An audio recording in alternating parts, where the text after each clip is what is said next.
Perkenalkan, saya Indana Zulfa. Selanjutnya, 5 Nabi Ulul Azmi. Yang pertama, ada Nabi Nuh alaihi salam. Nabi Nuh adalah nabi yang pertama mendapat gelar Ulul Azmi karena beliau memiliki kesabaran dan ketabahan dalam menyebarkan agama Islam. Walaupun banyak ditentang dan dihina, hal tersebut membuktikan bahwa Nabi Nuh adalah golongan nabi yang sabar dan tabah. Selanjutnya, Nabi Nuh tak henti-hentinya menyeru kepada kerabat, keluarga, dan umatnya untuk tidak menyembah berhala dan kembali ke jalan yang benar, jalan yang diridhoi oleh Allah Subhanahu wa Ta'ala. Kemudian, saat ajaran Nabi Nuh benar-benar ditentang oleh kaumnya, lalu beliau berdoa agar kaumnya diberi petunjuk dan diberi azab yang pedih bagi kaum yang ingkar. Beliau juga memohon diberikan keselamatan dari azab bagi kaumnya yang beriman. Nabi Nuh pun memohon agar tidak ada orang kafir satupun yang selamat di muka bumi ini. Selanjutnya, Allah pun mengabulkan doa Nabi Nuh, yaitu azab berupa banjir 7 hari 7 malam yang menenggelamkan seluruh di muka bumi ini, kecuali orang yang beriman yang berada di dalam bahtera Nabi Nuh alaihi salam. Kemudian akhirnya air pun surut. Seluruh yang berada di dalam bahtera dengan izin Allah semuanya selamat.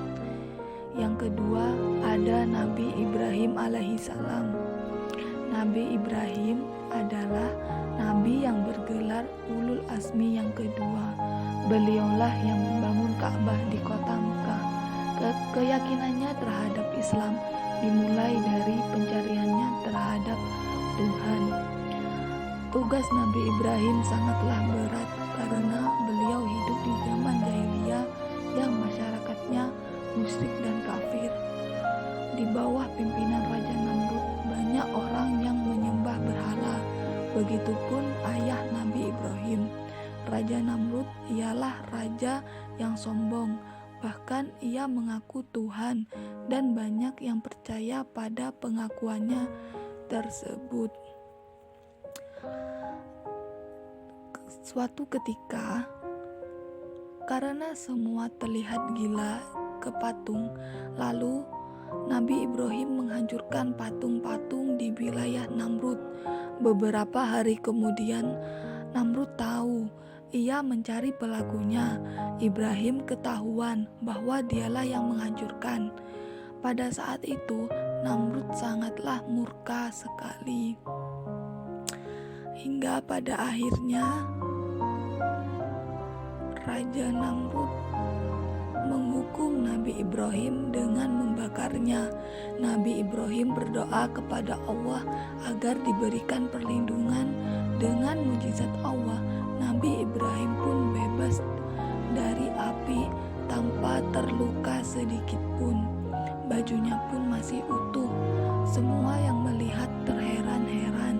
Bahkan dengan kejadian tersebut, banyak yang percaya kepada Ibrahim dan beralih menyembah Allah Subhanahu wa Ta'ala. Semuanya pun kembali percaya kepada Allah. Yang ketiga, ada Nabi Musa alaihi salam. Nabi Musa ialah nabi yang hidup di zaman Raja Fir'aun yang kejam. Semua manusia disuruh tunduk dan menyembah Raja Fir'aun, kecuali Nabi Musa dan pengikutnya. Dengan tabah dan keberaniannya, Nabi Musa tetap menyampaikan ajaran yang benar, yaitu ajaran Islam. Walau banyak cobaan, beliau dan pengikutnya tetap terima. Itu bukti untuk Nabi Musa dengan gelar Ulul Azminya. Salah satu mukjizat yang terkenal ialah tongkatnya yang bisa berubah menjadi ular. Ular itu berubah ketika diadu dengan penyihir-penyihir Raja Fir'aun. Sudah bertahun-tahun Nabi Musa dan pengikutnya telah bersabar, sampai pada puncak kesombongan Fir'aun mengaku dirinya Tuhan. Maka Nabi Musa berdoa kepada Allah Subhanahu wa Ta'ala agar Fir'aun dan pengikutnya diberi azab yang pedih. Quran Surat Yunus ayat 88. Kemudian atas izin Allah, Musa dan para pengikutnya memutuskan pindah dari Mesir menuju ke Syam. Mendengar berita itu, Fir'aun pun marah dan mengutus tentara dan pasukannya mengejar Nabi Musa dan pengikutnya. Pasukan Fir'aun terus mengejar. Pada saat itu benar-benar genting dan terhimpit yang dialami Nabi Musa. Pasalnya di hadapan mereka jalanan tertutup oleh lautan. Nabi Musa berkata, Tuhan bersamaku yang akan memberi petunjuk. Quran Surat Asy-Syu'ara ayat 62. Kemudian dengan izin Allah datanglah wahyu. Dengan kekuatan iman yang dimiliki Nabi Musa, datanglah wahyu, yaitu pukullah lautan itu dengan tongkatmu. Maka terbelahlah lautan itu dan tiap-tiap belahan seperti gunung yang besar. Setelah lautan terbelah, bergegaslah Nabi Musa dan pengikutnya. Kemudian Fir'aun dan pasukannya mencoba melewati jalan tersebut.